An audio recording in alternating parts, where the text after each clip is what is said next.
संसद का मॉनसून सत्र शुरू होते ही जबरदस्त हंगामे की भेंट चढ़ गया। सदन की शुरुआत में ही विपक्ष ने कई मुद्दों को लेकर सरकार को घेर लिया। राज्यसभा में मायावती ने सहारनपुर हिंसा का मुद्दा उठाकर न सिर्फ योगी सरकार को खरी खोटी सुनाई बल्कि केंद्र सरकार को भी लपेटे में ले लिया।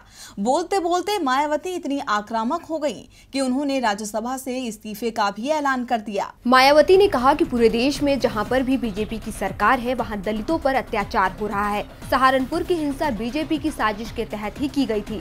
बीजेपी ने शब्बीरपुर बस्ती में भड़की हिंसा को कम करने के बजाय उसे और भड़काया था। मायावती ने कहा कि जब हमारी पार्टी उस इलाके का दौरा करने गई तब हमें वहां जाने से रोका गया, हमें दलितों से मिलने भी नहीं दिया गया। बीजेपी दलित हितैषी सरकार नहीं है। उन्होंने कहा कि केंद्र सरकार ने सीएम योगी का साथ देते हुए आरोपियों पर कोई कार्रवाई नहीं की, न ही पीड़ितों के लिए मुआवजे का ऐलान किया।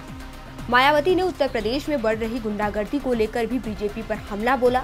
उन्होंने कहा कि उत्तर प्रदेश में जब से बीजेपी की सरकार आई है अपराधियों के हौसले बुलंद हुए हैं और यूपी महाजंगल राज में बदल चुका है। इतना ही नहीं, केंद्र पर आक्रामक हुई बीएसपी सुप्रीमो मायावती राज्यसभा के उपसभापति पीजे कुरियन पर भी भड़क उठी। उन्होंने कहा कि मुझे यहाँ पर दलितों पर हो रहे अत्याचार पर सवाल नहीं पूछने दिया जा रहा, इसलिए मैं राज्यसभा से इस्तीफा दूंगी। मायावती ने कहा कि जिस सभा में मुझे बोलने का हक नहीं मिला मैं वहां रहना नहीं चाहती। इतना कहते ही मायावती सदन से बाहर चली गईं। वहीं इसके बाद कांग्रेस ने भी मायावती के समर्थन में सदन से वॉकआउट किया। दूसरी तरफ सत्ता पक्ष के मुख्तार अब्बास नकवी ने कहा कि मायावती हार से हताश है, इसलिए ऐसी बातें कर रही हैं। आपको बता दें कि अप्रैल महीने में सहारनपुर की दलित बस्ती में महाराणा प्रताप की जयंती को लेकर दलित और ठाकुर समाज के बीच हिंसा भड़क गई थी, जिसमें 7 लोगों की मौत हो गई थी।